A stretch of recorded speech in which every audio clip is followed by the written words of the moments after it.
Good morning friends, major साहेब अकॅडमीमध्ये आपले स्वागत आहे. विद्यार्थी मित्रांनो, आपण आज स्पर्धा परीक्षेला इथून मागे आलेले अत्यंत महत्त्वाचे महाराष्ट्राच्या हवामानावरील बहुपर्यायी काही प्रश्न पाहणार आहोत. ते आहेत पुढील प्रमाणे. 1 नंबर आहे, कोकणचे हवामान डॅश डॅश असते. उत्तर आहे सम. पठारावरील हवामान डॅश डॅश असते, विषम. उन्हाळ्यात पठारावर दैनिक तापमान कक्षा कशी असते? तर उन्हाळ्यात पठारावरील दैनिक तापमान कक्षा ही वाढते.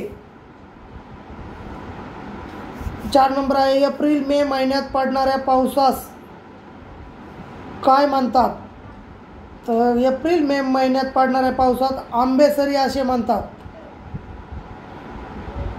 5 नंबर आहे, उन्हाळ्यात नागपूरला सापेक्ष आर्द्रता कशी असते? तर उन्हाळ्यात नागपूरला सापेक्ष आर्द्रता बरीच कमी असते.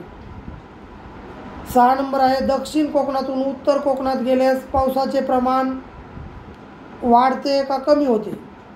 तर दक्षिण कोकणातून उत्तर कोकणात गेल्यास पावसाचे प्रमाण कमी होत जाते.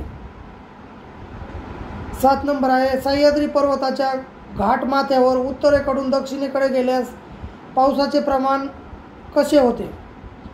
तर सह्याद्री पर्वताच्या घाटमाथ्यावर उत्तरेकडून दक्षिणेकडे गेल्यास पावसाचे प्रमाण हे वाढत जाते. 8 नंबर आहे, सह्याद्री पर्वताच्या पूर्वेकडे गेल्यास लगेचच काय निर्माण होते? याचे उत्तर आहे, सह्याद्री पर्वताच्या पूर्वेकडे गेल्यास पर्जन्य छायेचा प्रदेश निर्माण होतो. 9 नंबर आहे, महाराष्ट्र पठारावरील अवर्षणग्रस्त प्रदेशात पावसाचे प्रमाण कसे असते? त्याचे उत्तर आहे, महाराष्ट्र पठारावरील अवर्षणग्रस्त प्रदेशात पावसाचे प्रमाण हे 25 ते 50 सेंटीमीटर असते. 10 नंबर आहे, महाराष्ट्रात सर्वात जास्त पाऊस टिंबटिंब येथे पडतो. त्याचे उत्तर आहे, महाराष्ट्रात सर्वात जास्त पाऊस आंबोली या ठिकाणी पडतो, सिंधुदुर्ग जिल्हा. 11 नंबर आहे, पर्जन्य छायेच्या प्रदेशात टिंबटिंबचा समावेश सातारा जिल्ह्यातील टिंबटिंब या ठिकाणाचा समावेश होतो. तर पर्जन्य छायेच्या प्रदेशात साताऱ्यातील वाई या ठिकाणाचा समावेश होतो. 12 नंबर आहे, नैऋत्य मान्सूनच्या दोन्ही शाखापासून प्रामुख्याने टिंबटिंबमध्ये पाऊस पडतो. याचे उत्तर आहे, नैऋत्य मान्सून दोन्ही शाखापासून प्रामुख्याने विदर्भामध्ये जास्त पाऊस पडतो. 13 नंबर आहे, मध्य महाराष्ट्रात पावसाचे दिवस टिंबटिंब असतात. याचे उत्तर आहे 30 ते 50 दिवस. 14 नंबर आहे, पावसाळा व हिवाळा या दरम्यानचा टिंबटिंब हा संक्रमणाचा महिना म्हणून ओळखला जातो. पावसाळा व हिवाळा यांच्या दरम्यानचा ऑक्टोबर हा महिना संक्रमणाचा महिना म्हणून ओळखला जातो. 15 नंबर आहे, हिवाळ्यात विदर्भामध्ये रात्रीचे तापमान टिंबटिंब अंशपर्यंत कमी होत जाते. याचे उत्तर आहे, हिवाळ्यात विदर्भामधले रात्रीचे तापमान हे 10 अंश ते 15 अंश सेल्सिअस इतके कमी होते. 16 नंबर आहे, महाराष्ट्रात सर्वात जास्त पावसाचे प्रमाण कोणत्या विभागात होते? तर याचे उत्तर आहे, महाराष्ट्रात सर्वात जास्त पावसाचे प्रमाण हे कोकण व पश्चिम घाट या भागात होते. 17 नंबर आहे, महाराष्ट्राच्या एकूण क्षेत्रफळापैकी किती प्रदेश अवर्षणग्रस्त आहे? किती टक्के प्रदेश अवर्षणग्रस्त आहे? तर याचे उत्तर आहे, महाराष्ट्राच्या एकूण क्षेत्रफळापैकी 20% प्रदेश अवर्षणग्रस्त आहे.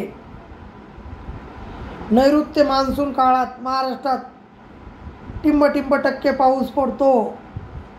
याचे उत्तर आहे, नैऋत्य मोसमी मान्सून काळात महाराष्ट्रात 87% पाऊस पडतो. महाराष्ट्रात नैऋत्य मान्सून काळात सर्वात कमी पाऊस कोणत्या जिल्ह्यात पडतो? तर नैऋत्य मान्सून काळात सर्वात कमी पाऊस हा सातारा जिल्ह्यात पडतो. महाराष्ट्रात सर्वात जास्त पावसाच्या दिवसाची नोंद कोणत्या ठिकाणी होते?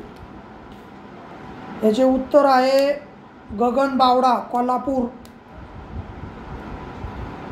21 नंबर आहे उन्हाळ्यात दैनिक तापमान कक्षा कुठल्या जिल्ह्यात सर्वात जास्त असते? उत्तर आहे नागपूर. 22 नंबर आहे महाराष्ट्रात हवामान दृष्ट्या सर्वात महत्त्वाचा काळ टिंबटिंब याचा असतो. महाराष्ट्रात हवामान दृष्ट्या सर्वात महत्त्वाचा काळ हा नैऋत्य मान्सून काळ असतो, कारण त्या काळात नैऋत्य मान्सूनमुळे पाऊस पडतो. 23 नंबर आहे महाराष्ट्राच्या हवामानावर टिंबटिंब याचा प्रामुख्याने प्रभाव पडतो. तर महाराष्ट्राच्या हवामानावर सह्याद्री पर्वताचा प्रामुख्याने प्रभाव पडतो. 24 नंबर आहे महाराष्ट्रात सर्वसाधारणपणे टिंबटिंब महिन्यात सर्वात जास्त पाऊस पडतो. याचे उत्तर आहे महाराष्ट्रात सर्वसाधारणपणे सर्वात जास्त पाऊस हा जुलै महिन्यात पडतो. 25 नंबर आहे सह्याद्री पर्वताच्या पूर्वेकडील भागात पर्जन्याचे प्रमाण टिंबटिंब असते. सह्याद्री पर्वताच्या पूर्वेकडील भागात पर्जन्याचे प्रमाण हे कमी होत असते. 26 नंबर आहे महाराष्ट्रात टिंबटिंबमध्ये पावसाचे प्रमाण सर्वात जास्त असते. तर याचं उत्तर आहे सह्याद्री पर्वतातील नद्यांचे उगमस्थान या ठिकाणी सर्वात जास्त पावसाचे प्रमाण असते. 27 नंबर आहे महाराष्ट्रात नैऋत्य मान्सून वाऱ्याचे आगमन व निर्गमनामध्ये टिंबटिंब असते, अनिश्चितता असते. मान्सून काळातील पावसात पडणारा खंड टिंबटिंबमध्ये असतो. मान्सून काळात पावसाचा खंड कधी पडतो? कोणत्या 2 महिन्याच्या दरम्यान? तर याचं उत्तर आहे जुलै आणि ऑगस्ट. 29 नंबर आहे कोकणात बाष्पाचे प्रमाण नेहमी टिंबटिंबच्या आसपास असते. तर कोकणात बाष्पाचे प्रमाण हे 70% आसपास असते. आणि 30 नंबर आहे उष्णकटिबंधीय वर्षारण्याचा हवामान विभागामध्ये हवामान विभाग टिंबटिंबमध्ये आहे. तर उष्णकटिबंधीय वर्षारण्याचा हवामान विभाग हा फक्त महाराष्ट्रात कोकण विभागामध्ये आहे. तर मित्रांनो, हे होते इथून मागे आलेले स्पर्धा परीक्षेला बहुपर्यायी अत्यंत महत्त्वाचे प्रश्न. आजचा व्हिडिओ आपल्याला कसा वाटला हे कमेंट बॉक्समध्ये सांगा. लाईक करा, शेअर करा, चॅनलला सबस्क्राईब करा. तुम्हाला रोजचे नवनवीन व्हिडिओ, असेच प्रश्न उत्तरं, टॉपिक वाईज अभ्यास सगळ्या विषयाचा तुम्हाला भेटत राहील. कुठलीही प्रकारची फी न भरता फक्त आपल्या चॅनलवर तुम्हाला स्पर्धा परीक्षेचा टोटली अभ्यास मिळेल. आपल्या चॅनलला सबस्क्राईब करा.